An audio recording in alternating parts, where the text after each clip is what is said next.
G7 Noticias. Te informamos lo bueno, donde quiera que estés.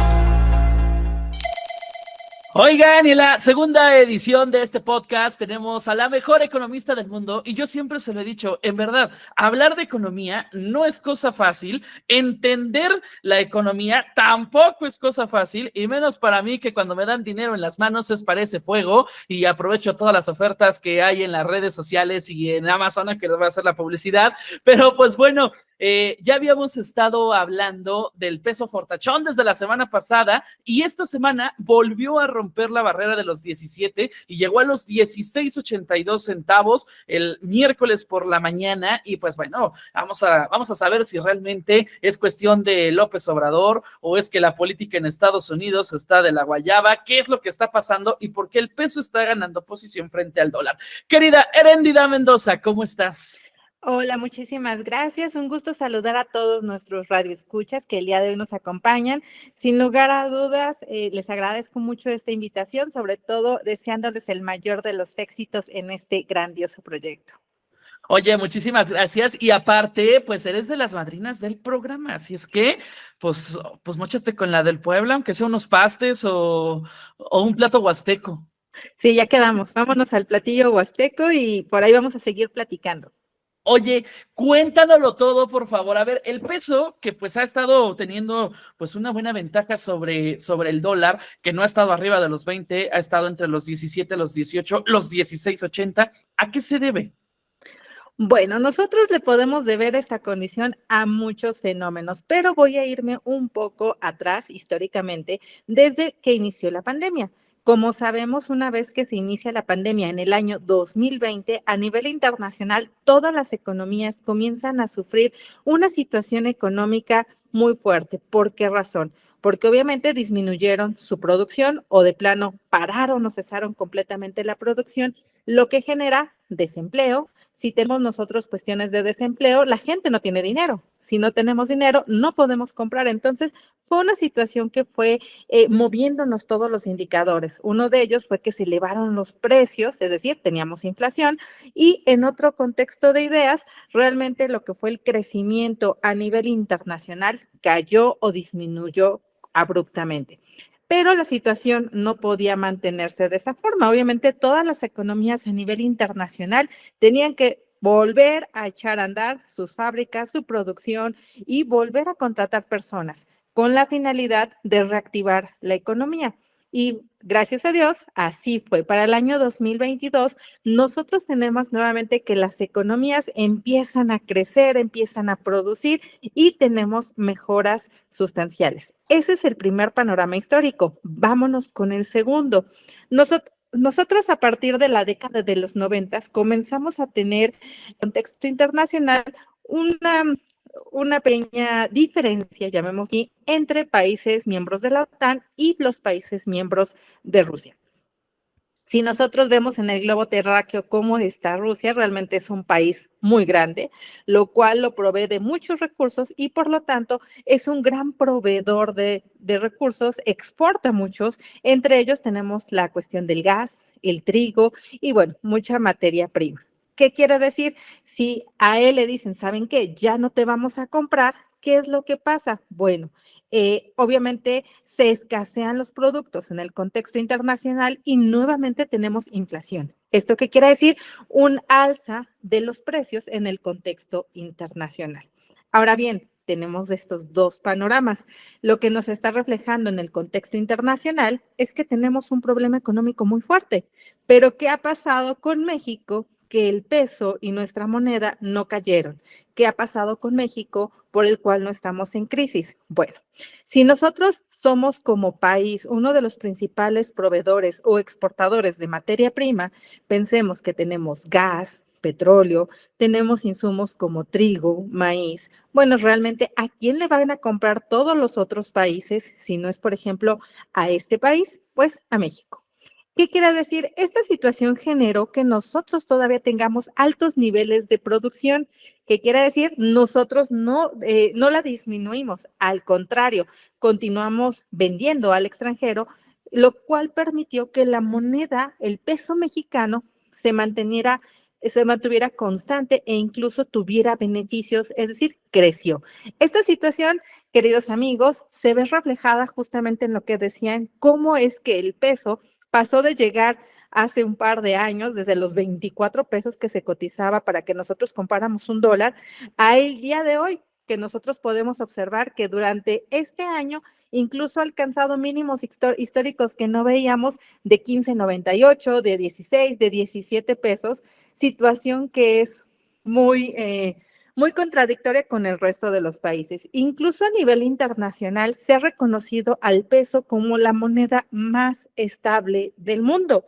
¿Por qué razón? Porque obviamente nosotros al poder tener producción, tener ventas, ¿qué quiere decir? Nosotros mantenemos obviamente todavía la fuerza laboral, ¿qué quiere decir? La gente tiene trabajo, tenemos dinero para seguir comprando. Si nosotros compramos, seguimos adquiriendo productos, las empresas pueden seguir produciendo. Entonces, es como un efecto dominó, pero en lugar de que caigan las piezas, nosotros lo vamos a llamar como un círculo virtuoso. Esa ha sido una de las circunstancias que ha mantenido el peso estable, o me gustó mucho como ustedes lo decían, fortachón, en muy buena medida. Oye, entonces podemos atribuirle pues esta gran ventaja del peso a la pandemia y a que México pues siguió produciendo, pero las políticas públicas del gobierno federal influyen también para que esto esté pasando. Es correcto. En México nosotros tenemos lo que es el Banco de México, que es el encargado justamente de controlar todo lo que tenga que ver con el dinero. En este caso, Banco de México o Banjico maneja algo que nosotros llamamos como política monetaria. La política monetaria se encarga de controlar diversos indicadores como lo son la inflación y la tasa de interés. Aquí muchas personas o los han llegado a decir, no, es que hemos alcanzado máximos históricos con las tasas de inflación. Les explico por qué. El Banco de México, su objetivo principal es que la inflación oscile en el 3%. ¿Qué quiere decir oscile? Nosotros, o lo que se permite es 0.5 menos o 0.5 más, es decir, oscila entre el 2.5 y el 3.5 para poder alcanzar los objetivos del Banco de México. Pero ustedes ahorita estarán pensando, ¿no? Hace mucho tiempo que no tenemos esas tasas de inflación, incluso se ha llegado a hablar de que en algunas ocasiones ha superado el 10%. Ok, primer punto, no es malo como no lo han hecho ver, no son noticias amarillistas, los pongo en contexto. En países con mayor nivel de desarrollo, pensemos en Estados Unidos, comúnmente la tasa de inflación tiende a ser aproximadamente del más del 18%. Por lo tanto, tener una tasa de inflación del 10% versus el 18% estarán de acuerdo que no es malo. Primer punto. Segundo punto, tasas de inflación altas tampoco son malas, siempre y cuando nosotros todavía como consumidores tengamos el poder adquisitivo, es decir, el poder de compra para seguir comprando estos productos. ¿Y cómo es que nosotros mantenemos ese poder de compra? Con los salarios. Y ahí es también donde entra el gobierno. Por ejemplo, nosotros tenemos a la CONASAMI, Comisión Nacional de Salarios Mínimos en México, que se encarga justamente de definir de cuánto será el salario mínimo cada año. Y en México, después del 2012, desaparecieron las tres zonas salariales, que eran la A, la B y la C, quedando en una sola. Sin embargo, hace un par de años se definió que iba a haber, en teoría, dos zonas. La zona de la frontera, es decir, la zona fronteriza tiene salarios mínimos mucho más altos que el resto del país. Ahora bien, esta situación de la asignación del salario mínimo es lo que controla Banco de México, lo que controla la CONASAMI y derivado justamente de las políticas gubernamentales. ¿Qué es lo que buscan a través de ello? Que nosotros podamos tener un salario que nos permita comprar los productos, es decir, que la inflación no nos perjudique. Y aquí entran otros temas o algunas otras variables, como lo es la tasa de interés. Incluso se ha manejado que hemos alcanzado nuevamente máximos históricos con la tasa de interés. Y si nosotros lo buscamos en internet, nos aparece hasta con letras rojas, como si fuera algo grave. Realmente tampoco es malo. Las tasas de interés existen a través de la política monetaria, se determinan con la finalidad de definir cuánto dinero hay o no hay en circulación. Ok, Primer punto, y los pongo a todos aquí los que nos están escuchando en contexto. No podemos imprimir todo el dinero que querramos para ser ricos. Ok, eso lo Eso sería muy determinamos bueno. como Rico MacPato, ¿no? No podemos tener todo ese dinero, pero se controla justamente y nada más lo hace Banjico a nivel país, determinar cuánto dinero pongo o cuánto dinero me llevo. ¿Para qué? Para controlar la inflación, es decir, los precios muy altos se deben a que también la gente tiene mucho dinero para comprar, entonces suben los precios. Pero si yo como Banco de México o gobierno decido retirar dinero, ¿están de acuerdo que es un mecanismo para bajar los precios? Entonces, es lo que hacen. Y el otro contexto es la tasa de interés. Funciona prácticamente igual que como les estaba mencionando lo de la inflación. En este caso, la tasa de interés funciona en 2 puntos. Por un lado, lo que es la inversión y el ahorro, que son las dos grandes variables que controla la política monetaria a través de las iniciativas o las políticas gubernamentales. ¿Por qué razón? En teoría, de acuerdo a los modelos económicos, la inversión debe de ser igual al ahorro. ¿Cómo? Tenemos los bancos, las instituciones financieras. ¿De dónde prestan dinero los bancos? De lo que los usuarios ahorran. Entonces, ahí vamos viendo, si los usuarios no ahorramos, no hay suficiente dinero para prestar. Si no hay suficiente dinero para prestar, las tasas de interés van a ser muy altas. Ok. Y por el contrario, si nosotros también queremos ahorrar, ¿qué es lo que nos incentiva? Tasas de interés altas. Entonces, ¿están de acuerdo que el que nosotros tengamos una política monetaria donde haya una tasa de interés alta, lo que se está haciendo es fomentar el ahorro? Entonces, esta cuestión del ahorro va vinculada a la inversión y lo que se busca es esta inversión, porque caemos de nueva cuenta al inicio de la charla. Queremos incrementar la producción.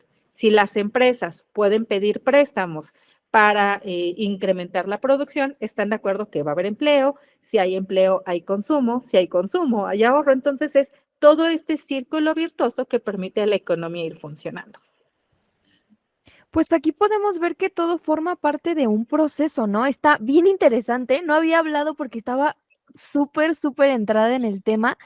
Y ya hablando un poquito sobre el peso y sobre toda la situación, hablando sobre expectativas y realidades, te queríamos preguntar, ¿cómo ves esta situación? ¿Tú crees que la situación del peso pues se va a seguir extendiendo? O sea, ¿va a seguir esta tendencia? O sea, ¿cuál es tu expectativa para próximos meses, por ejemplo, sobre pues esta situación del dólar, el peso? O sea, ¿qué crees que va a pasar? Me encanta esa pregunta y no es que no sepa la respuesta, pero mi respuesta sería depende. Depende de todo el contexto que se siga generando. Si la situación y el contexto que nosotros tenemos continúa constante, como diríamos los economistas, un ceteris paribus, sin que se esté modificando algunos otros panoramas, realmente la situación de que el peso esté estable, de que el peso siga creciendo y siga ganando ese poder adquisitivo frente a otras monedas, llámese euro y llámese el dólar, realmente va a seguir a la larga. Ahora bien, ¿de qué depende? Depende mucho nuevamente de instancias como Banco de México, que busque seguir controlando toda esta situación y este panorama. Por un lado, no caer en notas amarillistas y pensar que la inflación es mala y que Banxico diga, bueno, vamos a disminuirla al 3%, porque ahí sí entraríamos en una situación grave. Tampoco podemos entrar en un contexto donde de pronto digan, bueno, vamos a elevar el salario mínimo a 500 pesos. Y muchos dirán, bueno, ¿por qué no? Porque no nos conviene tener un salario tan alto, porque nuevamente, si todos tenemos dinero, los precios van a subir demasiado. Entonces, todo se debe de manejar como en una balanza. No podemos subir demasiado uno porque la otra variable va a caer. Entonces, debe de mantenerse a la par, debe de mantenerse una situación, llamémosle pareja. Y en este contexto, si nosotros quisiéramos determinar que tenemos una moneda estable, ahora bien, ¿qué sigue? Si nosotros nos saltamos un paso y decimos, bueno, ahora vamos a subir el salario mínimo porque es lo que todos esperamos, ¿no? Ganar más. No. Primero debemos, como yo les decía, atraer inversión o generar más empresas, más producción que permitan generar empleos. Una vez que nosotros ya tengamos empleos, ahora sí, ¿sabes qué? Tenías un salario de, vamos a hablar del salario mínimo, tenías un salario de 5,500 pesos, te lo duplicamos. ¿Pero por qué? Porque ya existen las condiciones a nivel país que ya incrementamos la producción. ¿Pero cómo lo vamos a hacer? Bueno, nosotros debemos de identificar que México exporta materia prima. Entonces, ahí tenemos un grave error. Nosotros debemos de empezar a cambiar esta situación. En lugar de enviar, por ejemplo, exportar trigo, vamos a cambiarlo y vamos a exportar ahora harina. En lugar de exportar madera, vamos a cambiarlo y ahora vamos a exportar, no sé, las hojas de papel o los cuadernos. ¿Qué quiere decir? Comenzar a industrializarnos realmente. ¿Y cómo se logra esta situación? Obviamente los modelos económicos nos hablan sobre todo de la cuestión de la tecnología.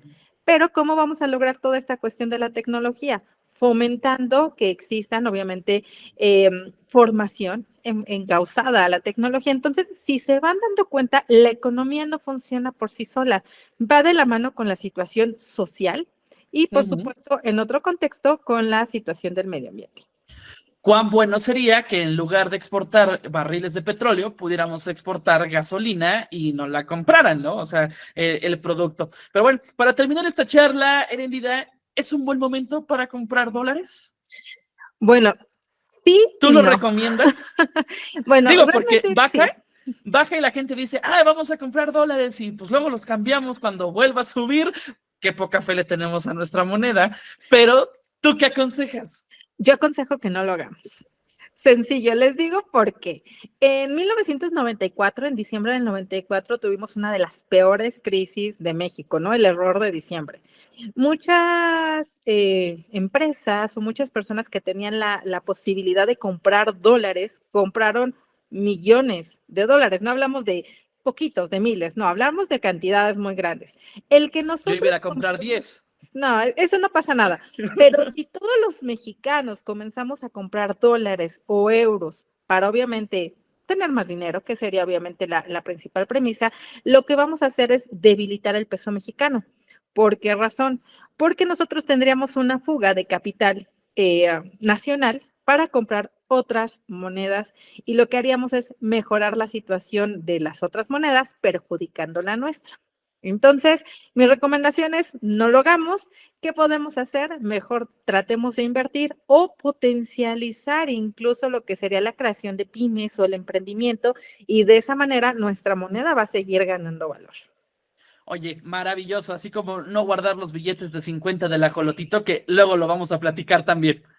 Claro que sí, un gusto, realmente me enorgullece mucho formar parte de estos primeros capítulos y esperamos que sea uno de muchos más. Te mandamos un fuerte abrazo, muchísimas gracias. Muchísimas gracias y que tengan un maravilloso día. www.g7noticias.mx. Te informamos lo bueno donde quiera que estés.